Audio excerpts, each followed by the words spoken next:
रात्री रात्री आम्ही डोळ्याला गॉगल लावून, कानटोप्या घालून, कपडे बदलून, वेश बदलून, गाड्या बदलून उद्धव बाळासाहेब ठाकरे यांचं सरकार कसं पाडलं। आपल्या लोकशाहीमध्ये जेवढा सत्ताधारी पक्ष महत्त्वाचा तेवढाच विरोधी पक्ष देखील महत्त्वाचा आहे आणि विरोधी पक्षाचा मान सन्मान राखणं हे सत्ताधारी पक्षाचं काम असतं।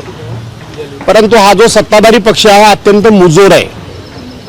या सत्ताधारी पक्षाला डॉक्टर बाबासाहेब आंबेडकरांचं संविधान मान्य नाही, राज्यघटना मान्य नाही, यांचा लोकशाहीवर विश्वास नाही।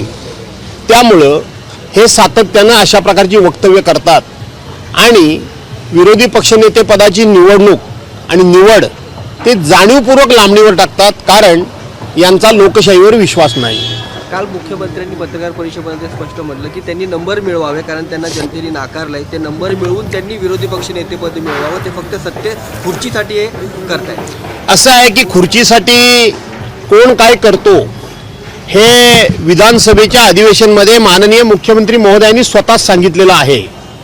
रात्री रात्री आम्ही डोळ्याला गॉगल लावून, कानटोप्या घालून, कपडे बदलून, वेश बदलून, गाड्या बदलून उद्धव बाळासाहेब ठाकरे यांचं सरकार कसं पाडलं।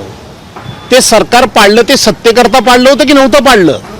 आणि म्हणून सत्तेचा मोह तुमच्या इतका दुसरा कोणाला नाही। सत्तेकरता तुम्ही सत्याचा आलाप राखणारे तुमच्या इतकं दुसरं कोणी नाही।